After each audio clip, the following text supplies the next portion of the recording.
Welcome back to the Right Future YouTube show. Today, I am going to talk about a prediction for 2024. So, I am only going to use Joe Biden on the Democratic side, President Biden. Marianne Williamson just announced a couple of days ago to challenge him. Until I see otherwise, I'm not going to take her seriously. She ran last time and she raised a decent sum of money, but she doesn't have a big national profile. She's not an elected official or a former elected official. She didn't have a high-profile post. Until I have a reason to take her seriously, I'm just not gonna. I'm gonna use I'm gonna have a prediction for 3 Republicans today. The 2 who are announced: former President Donald Trump, obviously, and former South Carolina governor and Trump UN ambassador Nikki Haley. Yes, she's an incredible long shot. Yes, it is highly unlikely she's a Republican nominee, but I am going to include her anyways because she's announced, and as I pointed out, Marianne Williamson does not have. She does have that. She was governor of South Carolina. She was very well liked in South Carolina during her second term, not really during her first term, but during her second term, and she was UN ambassador for Trump, and she did a really good job. She had a better foreign policy platform as UN ambassador than Trump did. She was able to leave the Trump administration on a good note, which was very uncommon even throughout his entire term for a Republican, for a Trump appointee, to leave the Trump administration on with a good relationship with Trump. She had a Oval Office send-off with Trump where he praised her. And that didn't happen. I can't think of another one right now. Maybe there was another one, but most of the time, the departures from the Trump administration were not positive. So I'm going to include her. And thirdly, I'm going to include Florida Governor Ron DeSantis because he's clearly running. He's doing everything you expect a candidate to do. He just wrote a book. He's going to be touring for his book. He just did a speech at the Reagan Library in which I don't know if he was planning on doing that before, but it's an interesting timing because Trump surrogates are attacking DeSantis for being very Reaganite. But we'll see if it works for Trump, or we'll see if Trump tells them the surrogates to tone down the Reagan criticism, or if it maybe helps them. Maybe I know I'm on the outside of my party, but maybe the party has fully moved on from the party of Reagan that we had been until just recently, going back to 1977. But he also released a digital ad right after, which included part of his speech, the pomp and circumstance, and included a lot of Reagan, including Reagan speaking in the background. So, we'll see how that turns out. But yes, I'm including DeSantis. He's done a pretty good job as governor. He's just won in a landslide in Florida by almost 20 points. He won Miami-Dade. He's shocking, which most of us expected who understand politics at this moment. He won Palm Beach, which wasn't expected. He got 40% in Broward County, which certainly wasn't expected. He's doing everything you would expect. And with his popularity in Florida, which at least was the swing state, you expect. It'd be shocking if he didn't run, and this honestly is his time. Right? If he's going to be president, it's going to be 2024. He's going to be out of term in 2026. He'll likely be somebody else that's the new it person by 2028, because if it's not him, as I said, it is highly unlikely to be Nikki Haley. It is even more unlikely that it'll be somebody other than these 3. Haley is more likely than anybody else not named Trump or DeSantis. So if it's Trump, as we're going to talk about here, I'll spoil it for you. He's not going to win, so Biden's going to win a second term. DeSantis is probably going to be old news by 2028. This happened with Chris Christie in 2012. People said, oh, you have to challenge Romney. He didn't. And by 2016, he was old news. He was highly unpopular in New Jersey. And he just lost his flair, right? We moved on from the anti-union thing. So he kind of lost that, like I said, that spark. All right, so let's start with the big dog, right? Let's start with the favorite. Let's start with Donald Trump. So how I'm going to classify these, I don't use tilts until the projection before the election. So I use safe D, safe R. So safe Biden and safe whoever the Republican is. And that is 12 plus, 12.01% plus. Likely, which is 6.01 to 12. Leans, which is 2.01 to 6. And then toss up 0 to 2% in terms of margin of victory, expected margin of victory. Most states aren't competitive, right? We're not going to go over all of them. Likely states, I will just say what they are. Even toss-up states, which I'll probably just say what they are. So I'm not going to mention the safe states because there's no point. So we'll start out with Trump with Trump v. Biden. Likely Democrat. Oregon, probably safe. Probably an error there. It's probably going to win by more than 12, but, we'll see. Colorado, again, that's borderline. That's less sure, but probably he'll be very close to that 12%, if not over. Minnesota, Michigan, Virginia will all be more than 6 points. New Hampshire, I also have as likely Biden, which means the margin of victory will be more than 6. In Maine, we have the Electoral College delegate votes are broken up by congressional districts. It is like that in Nebraska too. Nebraska as well, I should say. Maine's first congressional district is safe Democrat. Maine's 2 at large. I have likely Biden. While I'm just going over it, I'll say Maine 2, I think is likely Trump. Likely Trump, more than 6 points. And then I have 3 lean Democrat states. North Carolina, which I'm not sure I buy, to be perfectly honest, but people I trust within my home state who have told me, both Republicans and non-partisan people, political people telling me they expect Trump would lose the state.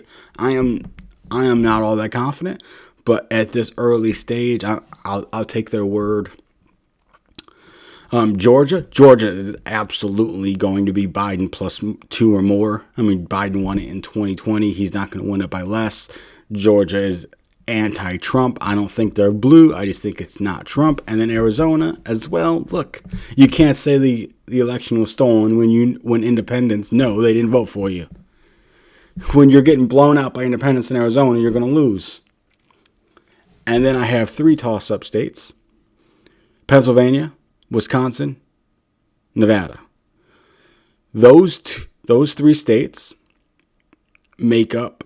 Oh, and I have Nebraska's 2nd congressional district likely Biden, more than 6 points. Biden. So those 3 toss-up states, Pennsylvania, Wisconsin, Nevada, make up 37 electoral votes. So what I have here, and you need 270 electoral votes to win, is with the toss-up states, Biden 284, Trump 219. The election's over before it starts. And that's unsurprising. I expect a similar popular vote victory. Popular vote isn't how we elect presidents, but it still does matter. And then let's go to DeSantis. Similar, all the same likely states, right? Or for I didn't mention Trump likely states. I apologize. I don't have any leans Trump. Florida, Texas, Alaska, Ohio, Iowa. Ohio, Iowa, probably borderline safe Trump. Texas is probably very much at risk for being leans Trump. And by election day, if Trump is the Republican nominee, I could see Texas being around that toss-up category where he barely wins it. He'd still win it, but it could be in that 2 to 3 margin, so it could fall right below 2. Sorry about that. My apologies. So DeSantis, same leans, same likely Democrat states: Oregon, Colorado, Minnesota, Michigan, Virginia, Maine at large. Same thing with Maine. Maine 1, safe Democrat. Maine 2, likely Trump. So safe Biden, likely DeSantis in Maine 2. And then for likely DeSantis, I have Florida, Texas, Ohio, Iowa. Again, Ohio, Iowa, borderline safe. I think he might win them by slightly less than Trump would win them. But I think those are just deep red states at this point. They already were turning red before Trump. I think they're fully red. I did not mention Alaska because I have Alaska for DeSantis and Haley as safe Republican. Like it's going to be 12, 15 point victory for DeSantis or Haley, though it's not going to be competitive at all. And then leans Republican, we have 2. We have North Carolina. The only way a Democrat wins North Carolina is with Trump. And Arizona. Arizona has more Republicans than Democrats. If you aren't nuts, you can get enough McCain independents now. I think McCain voters have moved from being moderate Republicans to independents post-Trump. And they are a huge voting bloc. You can't lose them by double digits as Trump did or as Kerry Lake and Blake Masters did in Arizona, 2 Trump candidates. But I think those are states that DeSantis is going to win in that leans category. And then in the toss-ups, we have New Hampshire, Georgia, Pennsylvania, Wisconsin, Nevada. 236 Biden, 246, and Nebraska 2. I have a toss-up. So 246 Biden, 246 DeSantis, 236 Biden, 56 toss-up electoral votes. I think DeSantis wins against Vice President Biden. I think he narrowly loses the popular vote. Now we can go to Nikki Haley, former South Carolina governor, Nikki Haley. I have a change in the likely Democrat states. I have removed, with Nikki Haley, Virginia from likely Democrat. I think Virginia is likely in a 4 to 5 point margin for Biden instead of the 6+ as it was for Trump and DeSantis. Why? Because Nikki Haley is her best voting demographic is suburban voters. She is very much of that Reagan former Republican Trump philosophy, or former Republican / pre-Trump philosophy. She's going to do as good as any Republican is going to do in the suburbs. Virginia is a huge suburban state. Northern Virginia, people don't talk enough about it. Southern Virginia, Virginia Beach, Chesapeake. She'd win those 2 counties. Those are big counties. And then I have, the same kind of thing for likely states for Republicans, right? Florida, Texas, Ohio, Iowa. Again, Ohio, Iowa, deep red states. If they went for Nikki Haley by double digits, wouldn't be surprised one iota. I have Nebraska 2 as leans Haley. Why? Nebraska 2 is a suburban congressional district. So I have Nebraska 2 as likely Biden for Trump, against Trump. Toss up with DeSantis, leans Haley against Biden. Why? Because each of those, they get progressively better with suburban voters. And then we have North Carolina, Georgia, Arizona as leans Republican. New Hampshire, Pennsylvania, Wisconsin, Nevada as toss-ups. 236 for Biden, same as against DeSantis. 263 for Nikki Haley. And 39 toss-up electoral votes. And all of the electoral votes went to Nikki Haley that from Ron DeSantis, and they were Georgia and Nebraska won 17 electoral votes. I think DeSantis is more likely to win the Electoral College over Nikki Haley. I think Nikki Haley is the only Republican on the horizon who could win the popular vote. Now, you can say, oh, who cares about the popular vote? Popular vote doesn't elect presidents. You are correct. Popular vote does not elect presidents. But if you're going to, would you rather win the Electoral College and the popular vote or just the Electoral College? Both of them win you the presidency. But of course, you'd rather have the legitimacy of a popular vote victory as well. Nobody's going to say, I don't want to win the popular vote. People who can't win Republicans who can't win the popular vote say, oh, the popular vote doesn't matter. And legally and electorally, it doesn't. But psychologically, within the country, it does. So it is important that we are competitive in that. And I think Haley is least likely to win Pennsylvania. I think both of them, both Haley and DeSantis, probably win Wisconsin. DeSantis by more than Haley, because he does resonate more with the white working class voters in Wisconsin, and I think he'd do good enough on the WOW counties. I think Nikki Haley's going to blow up in the WOW counties, and the white working class counties in the western part of the state might be a little less eager for her. And Nevada, Nevada seems to be trending right, given its lack of college degree among its population. But I always see it as I expect the Democrats to narrowly win it. So Nikki Haley, really, she would have to win Wisconsin or Nevada and New Hampshire to get through, because I don't see her winning Pennsylvania. I think DeSantis has more clear paths to an electoral college victory. I think he'd end up winning Georgia. I have it as a toss-up, but I think he's favored, but narrowly within 2 points.